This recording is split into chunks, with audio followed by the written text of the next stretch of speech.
کہ 1947 میں ہم آزاد ہوئے، 79 سال گزر گئے، انگریز چلا گیا، لیکن ذرا تاریخ کو تو پڑھو۔ 1803 سے لے کر 1947 تک اس آزادی کے لیے قربانیاں دینا،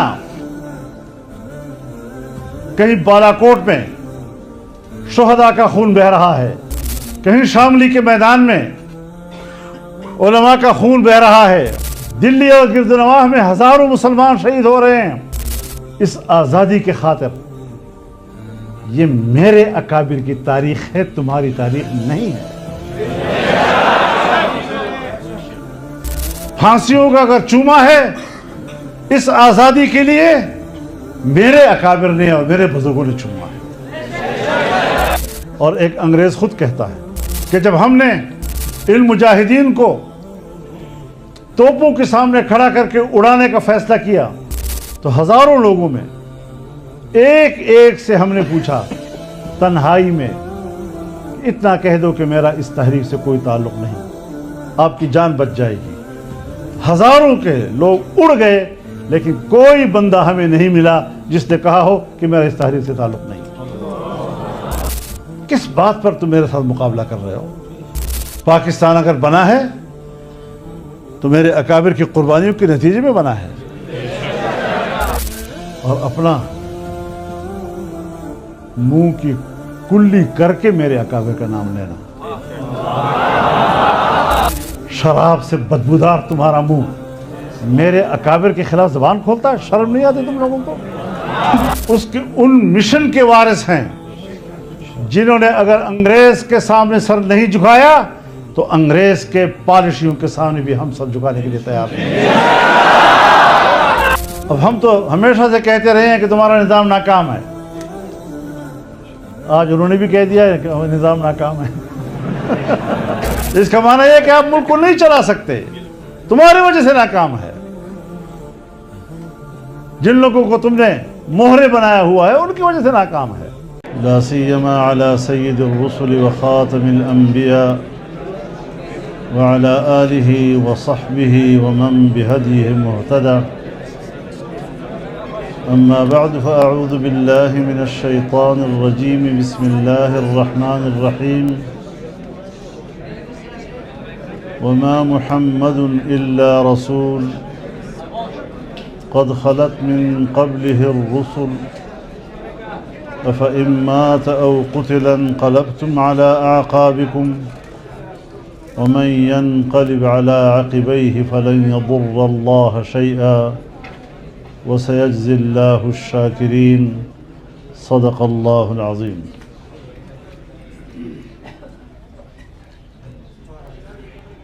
جناب صدر محترم مولانا اسعد محمود مکی صاحب، ہمارے مہمان مکرم جنوبی افریقہ سے تشریف لائے ہوئے ہمارے بزرگ مخدوم حضرت مولانا جمشید صاحب، اسٹیج پر بیٹھے ہوئے اور پنڈال میں موجود میرے تمام اکابرین، میرے جوانوں، میرے بھائیوں، سب سے پہلے تو ہم شکر گزار ہیں رحمت کائنات فاؤنڈیشن کے، اور اس فاؤنڈیشن کے سرخیل مولانا اسعد مکی صاحب کے کہ جنہوں نے پورے ملک میں جناب رسول اللہ صلی اللہ علیہ وسلم کی سیرت طیبہ کو فروغ دینے کے لیے اس طرح کے اجتماعات کا اہتمام کیا، اور غالباً مزید شہروں میں بھی اسی نوعیت کے اجتماعات ہوں گے۔ یقیناً ضرورت اس امر کی ہے کہ امت کو اور امت کی نئی نسل کو جناب رسول اللہ صلی اللہ علیہ وسلم کی سیرت سے آگاہی دی جا سکے۔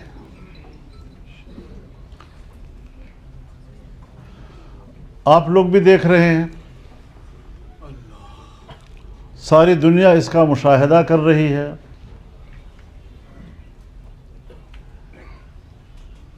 کہ نئی نسل دین سے دور ہو رہی ہے،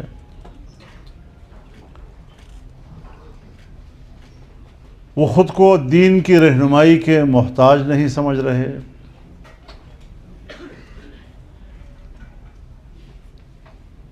اخلاق حسنہ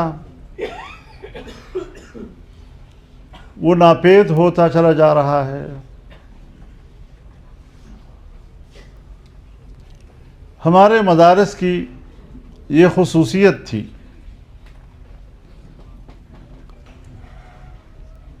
کہ وہ دین کی تعلیم بھی دیں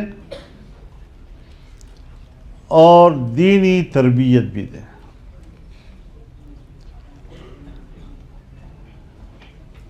جناب رسول اللہ صلی اللہ علیہ وسلم کا ارشاد ہے،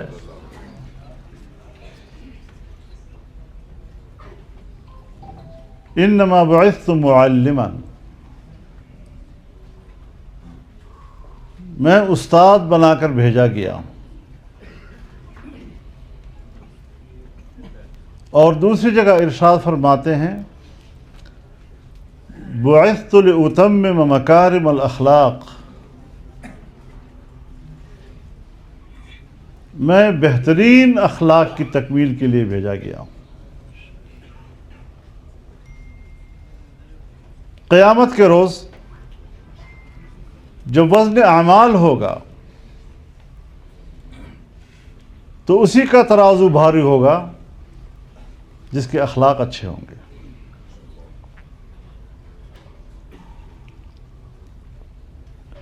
اسلام اللہ کا پسندیدہ دین ہے، اور اس پسندیدہ دین سے اللہ نے ہمیں نوازا ہے۔ اس سے بڑی نعمت اور کیا ہو سکتی ہے؟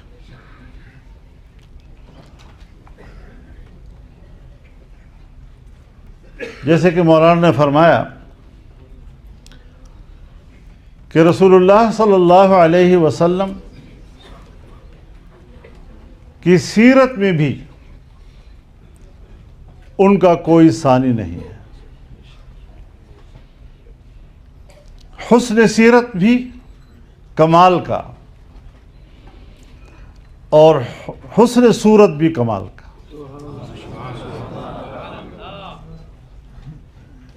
چنانچہ صحابہ کرام رضوان اللہ تعالی علیہم اجمعین نے جو رسول اللہ صلی اللہ علیہ وسلم کے شمائل بیان کیے ہیں اور آپ کی ذاتی حسن کا تذکرہ کیا ہے، تو سب اس بات پر متفق ہیں کہ جو کچھ ہم نے آپ کی تصویر دنیا کو دی ہے وہ ہمارے ادراک کی قوت تک ہے۔ آپ کا ظاہری حسن، اس کا حقیقی ادراک کرنا، یہ قوت بشری سے باہر ہے۔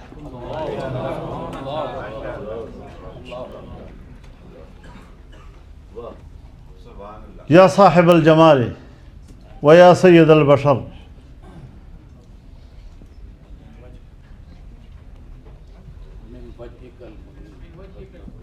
من وجهك المنير لقد نور القمر لا يمكن الثناء كما كان حقه۔ بعد از خدا بزرگ توئی، قصہ مختصر۔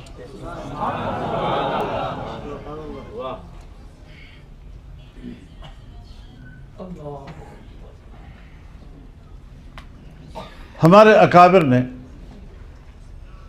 جن مدارس کا اہتمام کیا، ان مدارس میں جہاں دین کی تعلیم دی جانے لگی، وہاں اس علم کے مطابق عملی زندگی گزارنے کی بھی تعلیم دی گئی، اور اس میں اخلاقیات کا پہلو بھی ہے، اس میں عبادات کا پہلو بھی ہے، اس میں معاشرت کا پہلو بھی ہے، اس میں معیشت کا پہلو بھی ہے، اور اس میں سیاست کا پہلو بھی ہے۔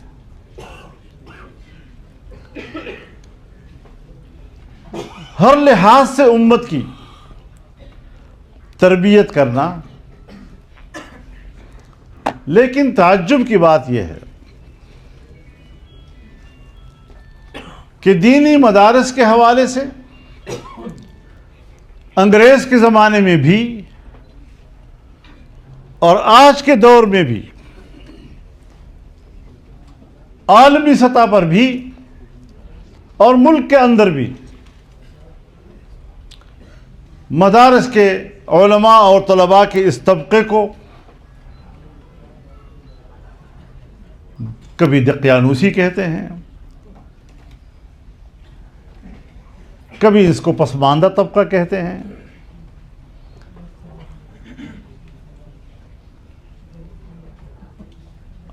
اور جتنا جتنا دین سے دور ہو، دین کی پیروی سے جتنا جتنا بے پرواہ ہو، انہیں کہتے ہیں یہ روشن خیال، جدید تہذیب کے حامل لوگ۔ اب آپ مجھے بتائیں کہ ہمارے عملی زندگی اور ہمارے عملی رویوں کے بارے میں قرآن کریم نے کیا معیار قائم کیا ہے؟ ظاہر ہے ہماری نظر میں وہی معیار معتبر ہے۔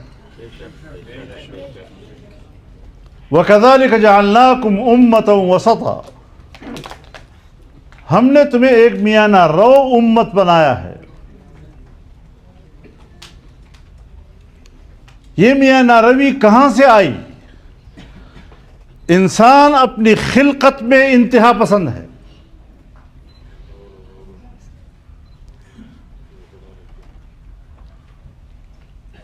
وہ جانور بننے پہ آئے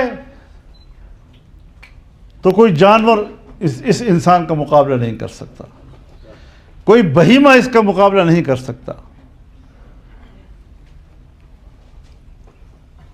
یہ شیطنت پہ آئے، شیطان کو وہ شیطانی نہیں سوچتی جو انسان کو سوچ جاتی ہے۔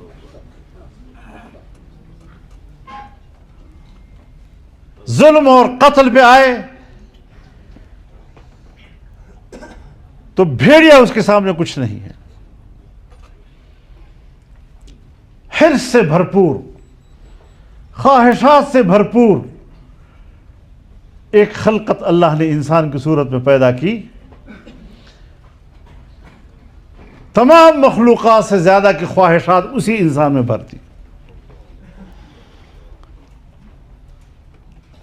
لیکن اس کو اعتدال کس نے دیا؟ جب قرآن نازل ہوا۔ اعتدال کب آیا؟ جب رسول اللہ صلی اللہ علیہ وسلم کی تعلیمات اس امت کے سامنے آئے تو قرآن کریم نے تو اعتدال کے لیے ایک معیار دے دیا ہے۔ اب اس معیار پر پورا اترنے والے اور 100% پورا اترنے والے وہ رسول اللہ صلی اللہ علیہ وسلم کی صحابہ کرام کی جماعت تھی۔ یہی وہ جماعت ہے جس پر براہ راست وحی آتی رہی اور براہ راست وحی سے ان کی زندگیاں بدلتی رہیں، ان میں تبدیلیاں آتی رہیں۔ لیکن اس سے پہلے کے زمانے کو کہ جس میں قرآنی تعلیمات کا اتباع نہ تھا، ایک پیغمبر کی اتباع کا زمانہ نہیں تھا، حیوانیت کی ایک زندگی تھی، اس زمانے کو آج بھی ہم دور جاہلیت سے تعبیر کرتے ہیں۔ تو یہ کیا بات ہے کہ پیغمبر اسلام کے مبعوث ہونے سے پہلے اور قرآن کریم کے نزول سے پہلے جب معاشرہ کسی تعلیم کا پابند نہیں تھا، کسی نظام کا پابند نہیں تھا، تو اس معاشرے کو جاہلیت کا معاشرہ کہا جاتا ہے۔ آج کے دور میں اگر معاشرہ وہ قرآن و سنت سے دور ہو جاتا ہے، صحابہ کرام کی زندگی سے دور ہو جاتا ہے، وہ کس طرح روشن خیال کہلا سکتا ہے، کس طرح وہ مہذب کہلا سکتا ہے؟ یہ بھی تو جاہلیت کا شکار ہے۔ تو میرے نوجوانوں، احساس کمتری میں مبتلا ہونے کی کوئی ضرورت نہیں ہے۔ جس طرح رسول اللہ کی بعثت سے اس اللہ کے دین سے بے نیاز لوگ جاہلیت کے دور سے منسوب کیے جاتے ہیں، آج بھی جتنا جتنا اس سے دور ہوں گے لوگ وہی جاہل کہلائیں گے، جتنا جتنا قریب ہوں گے اتنا ہی وہ امت وسطیٰ کی تعبیر بنیں گے، کیونکہ معیار صحابہ کرام ہیں۔ تو آج ہم نے پرکھنا ہے کہ عملی زندگی میں امت کے کون سے لوگ ہیں کہ جو اپنی عملی زندگی میں درجہ بدرجہ صحابہ کرام کی زندگی کے قریب تر ہیں۔ تو جو بھی عملی زندگی میں صحابہ کرام کی زندگی کے قریب تر ہوگا وہ امت وسط کی تعبیر ہوگا، جتنا جتنا ان کی زندگی سے دور ہوگا اتنا ہی وہ دور جاہلیت سے تعبیر کیا جائے گا۔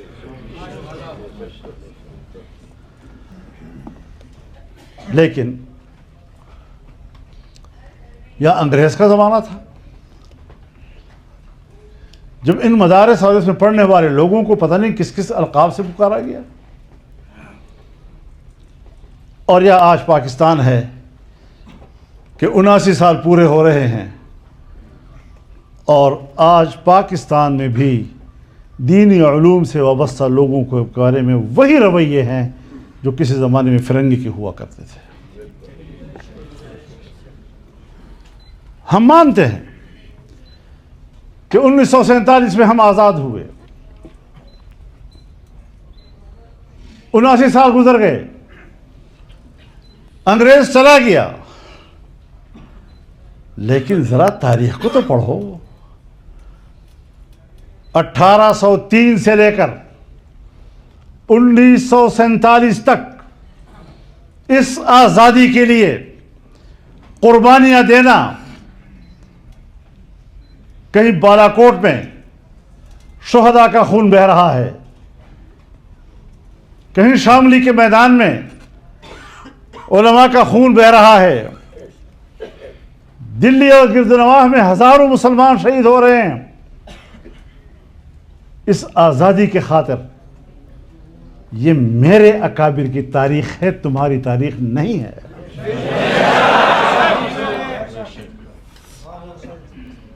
پھانسیوں کا اگر چوما ہے اس آزادی کے لیے میرے اکابر نے اور میرے بزرگوں نے چوما ہے۔ اور ایک انگریز خود کہتا ہے کہ جب ہم نے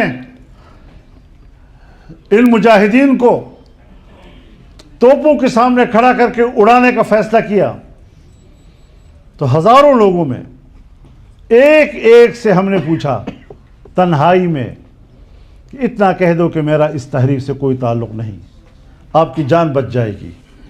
ہزاروں کے لوگ اڑ گئے لیکن کوئی بندہ ہمیں نہیں ملا جس نے کہا ہو کہ میرا اس تحریک سے تعلق نہیں۔ کس بات پر تم میرے ساتھ مقابلہ کر رہے ہو؟ پاکستان اگر بنا ہے تو میرے اکابر کی قربانیوں کے نتیجے میں بنا ہے۔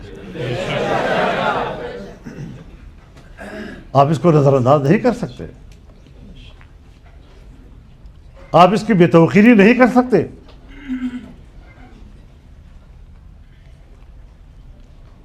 اور اپنا منہ کی کلی کر کے میرے اکابر کا نام لینا،